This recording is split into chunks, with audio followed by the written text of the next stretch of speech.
Chers amis, Shabbat Shalom, nous allons étudier la paracha de Vayetse.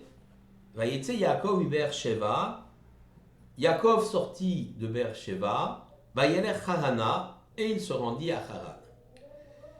Nous allons remettre cette paracha, début de paracha, dans son contexte. Et Yaakov a acheté le droit d'aînesse à Esav, son frère, puis lui a subtilisé la bénédiction, la beracha, et évidemment du père Yitzhak, et Esav en conçoit une haine terrible. Il veut tuer, assassiner son frère. Et donc Yaakov est obligé de fuir. Il suit également le conseil de ses parents qui lui demandent de fuir chez Lavan, le frère de sa mère Rivka. Il y pourra également trouver une épouse. C'est là-bas qu'il rencontrera Rachel, mais aussi Léa, Bila et Zilpa. Il reviendra finalement avec 4 épouses et 12 garçons et une fille. C'est le début c'est la naissance du peuple d'Israël, des 12 tribus et du peuple juif. Yaakov fuit donc la colère de son frère Esav. Il se rend à Haran, aux confins de la Syrie et de la Mésopotamie. Là, il trouve refuge donc chez son oncle Lavan. En chemin, il s'arrête d'abord sur un lieu prestigieux, mais avant, il va passer 14 années dans la yeshiva de Shem et Ever. Mais avant, il s'arrête donc, comme je le disais, dans un lieu prestigieux, le Har Moriah, le futur mont du temple, là où son père Yitzhak a failli être sacrifié par son grand-père Abraham, mais Yaakov l'ignore. Il est écrit Vaïvga Mamakom. Vayalan Sham, il a atteint l'endroit, il y passa la nuit. Le mont Makom, qui signifie l'endroit sacré, celui du mont Moriah, celui où sera construit le temple de Jérusalem, est répété par 3 fois dans le même verset. Vaïvga Mamakom, il a atteint l'endroit, il a pris des pierres du Makom de l'endroit, et puis plus tard, Vaïshka Mamakom, il s'est couché à cet endroit-là. La répétition du mot Makom par 3 fois est une allusion, d'après le Baal HaTurim, au moment, au Makom, donc au lieu du temple de Jérusalem, vers lequel vont converger par 3 fois les pèlerinages des Juifs au moment des 3 fêtes de pèlerinage, Pessah, Shavuot et Sukkot. 3 fois le mot Makom, 3 fêtes de pèlerinage. Ainsi, donc on a une allusion au Shalosh Regalim, aux 3 fêtes de pèlerinage dans ce verset. Mais il passe donc la nuit là-bas, et dans la nuit, il fait un rêve étrange. Une échelle est posée sur le sol, et son sommet se perd dans les cieux. Les anges la parcourent, montent et descendent. Le Rav Chaim Ben Atta, 1696-1143, commente ce passage dans son ouvrage Or HaChaim, la lumière de la vie. Un homme qui se considère comme petit, incomplet, il est à terre, en bas, comme la base de l'échelle, et considéré comme important dans les cieux. En effet, seul l'homme qui a conscience de son ignorance peut progresser. L'homme suffisant, orgueilleux, eh bien, celui-ci pense qu'il n'a pas besoin d'ouvrir un livre pour apprendre. Il pense tout connaître. La sagesse débute par la prise de conscience de son ignorance. Le sage, dans notre tradition, est qualifié de Talmid Chacham, élève sage. En effet, celui qui veut acquérir la connaissance, qui veut acquérir l'intelligence, doit accepter qu'il sera un élève perpétuel, qu'il aura toujours quelque chose à apprendre.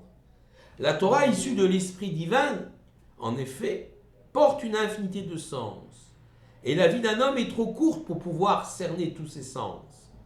Par contre, génération après génération de Juifs, la sagesse, ou l'édifice de la sagesse d'Israël, se construit. Nous ne pouvons pas nous appuyer, ou nous ne pouvons plutôt nous appuyer que sur nos anciens qui nous ont transmis le savoir afin à notre tour de le faire progresser. Une autre explication de l'échelle du Soulam nous est proposée. La valeur numérique de l'échelle, la gematria, on appelle ça la gematria, du mot Soulam, est équivalente au mot mammon, l'argent.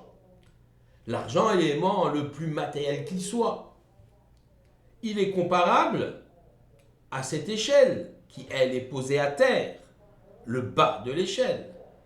Mais l'échelle s'élève dans le ciel. C'est ce qui veut dire que son sommet se perd dans l'infinité.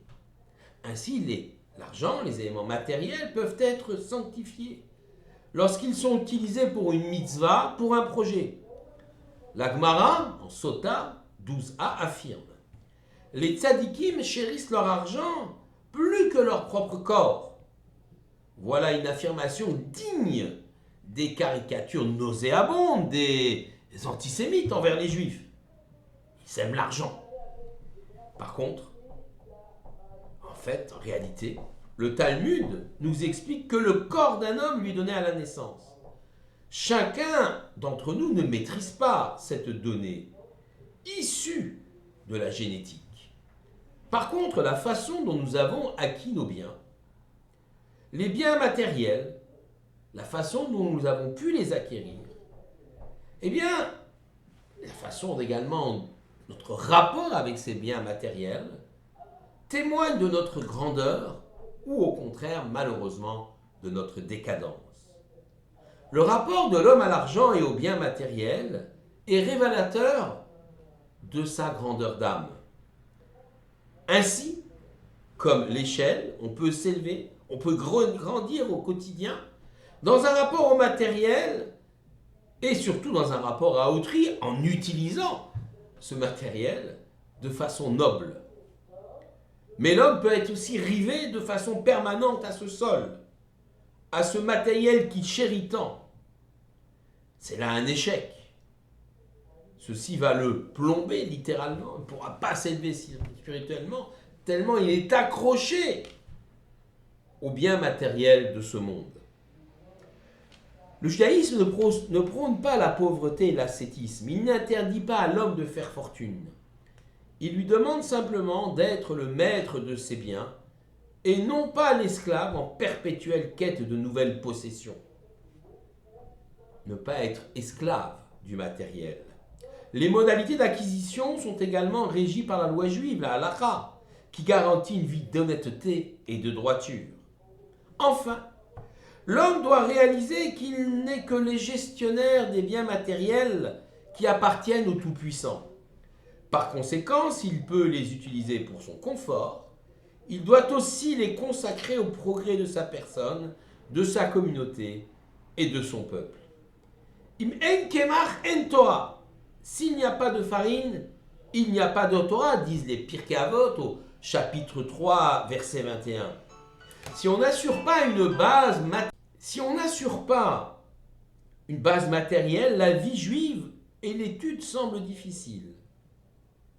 Mais, dit aussi les Pirkei Avot, im en Torah en kemach. S'il n'y a pas de Torah, il n'y aura pas de farine. Sans le projet divin concrétisé par la Torah, la prospérité risque de ne plus être au rendez-vous. Shabbat Shalom à tous.